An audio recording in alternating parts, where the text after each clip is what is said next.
I'm out here trying to clear my head. I've been kind of in like a stupor lately, you know. I'm trying to think about too many things, and I don't know. It's just not been working. So I thought I'd take a walk, enjoy the nice weather, clear my head a little. Oh, it's locked. Well, I just think that maybe the way that people see God isn't right. You know, just like opinionated being. Sure, people had an idea back then of how the world was started, but I don't know. It's not like they knew. I think what I'm after is a concept of reality.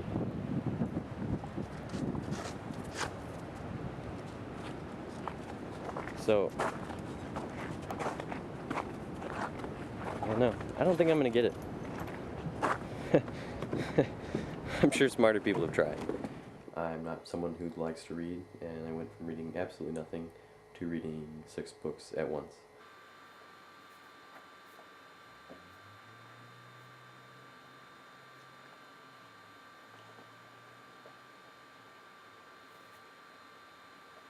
If you say Zen Buddhism, which is the tradition we practice in here, the word Zen means meditation.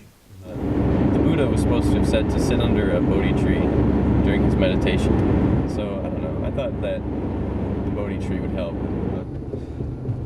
But of course, they are closed, and closed for the spring, or until spring. So, I'm gonna try this other place. I don't know. I don't even know if they're gonna have one. It's called Stein Garden Mart. It's just some sort of like, I don't even know if it's a chain or like a family, whatever. It's just a local shop that sells plants.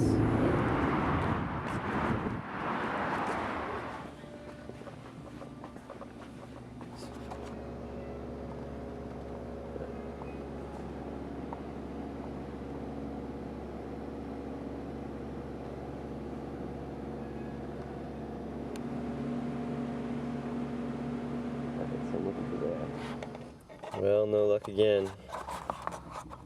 Nothing at all. The first place was closed, and now the second place didn't even have the trees.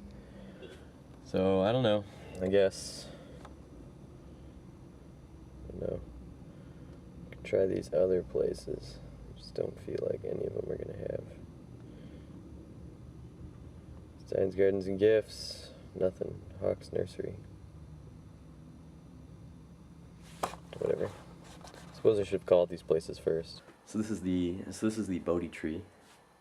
Came in the mail. I threw them from California, I think. Yeah, I mean, it's pretty small right now. It's like 8 inches tall or something. For us, the meditation is key. Mm-hmm. Would it be similar to like prayer in other religions, or is it more of like a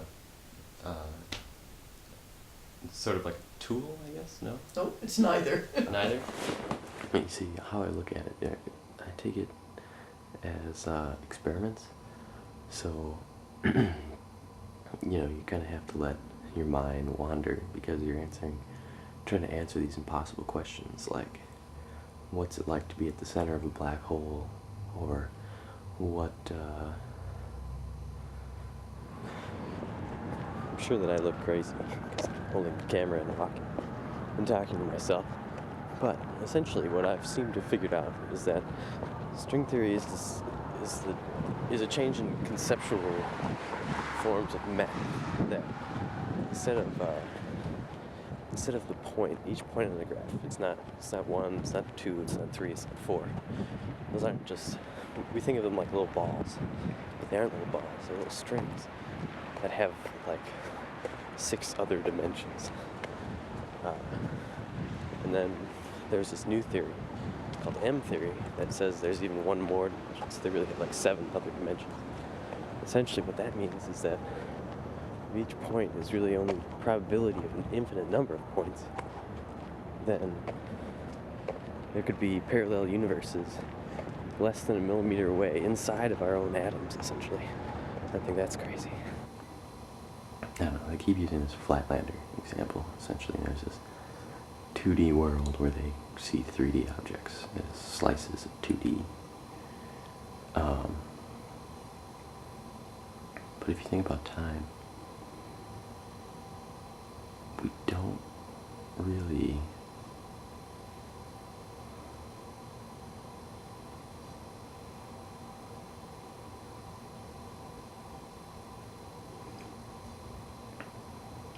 see the dimension, essentially. We're aware of it, but we see it a point at a time. We can kind of reference back through memory of the previous moment. We're aware of it like that. But I don't know, if you were to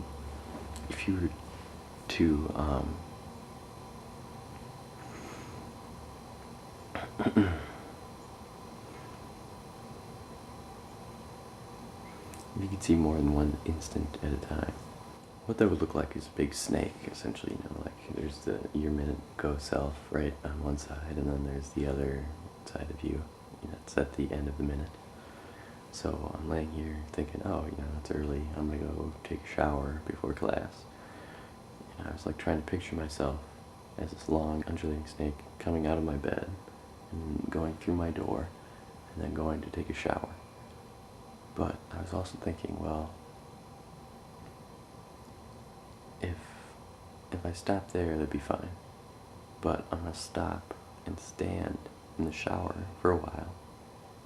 And to me, I'm stationary, but I'm constantly moving, right? Because the earth is spinning and the universe is moving.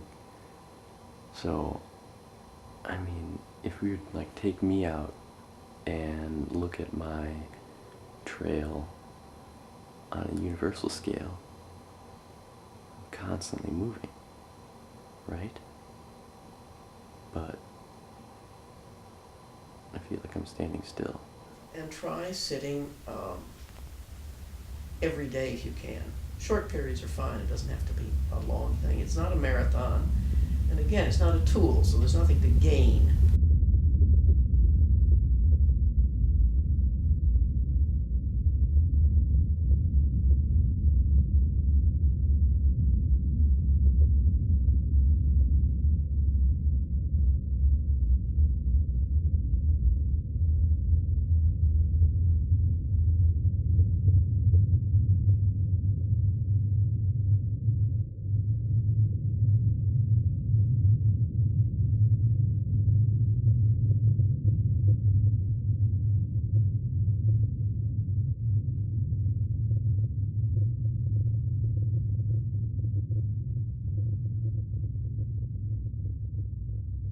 I don't know. I neither believe nor disbelieve. I don't know. Everything we've ever been taught to know has had a beginning and an end, a cause and effect. So we'd assume that anything that had a beginning has an end, but we couldn't even conceptualize something not having a beginning. I feel like there's several things you can be told something 1,000 times, but until it happens to you, you don't really. You don't understand, and then often what you do understand is not particularly explainable, nor is it necessary to explain it. Maybe some people are just perfectly happy never knowing because they've decided that you can never know. So why try? And who am I to say that's an any better or worse lifestyle choice than mine? How could I prove it? To think of Buddhism, ideally actually any religion, but certainly Buddhism, as an inquiry, not an answer. Or the Buddha himself said, don't believe something because somebody else told you so, and even don't believe it because I said so. You have to test it. You have to, experience it. You have to see if what you're studying or reading or hearing is really consonant with your own experience.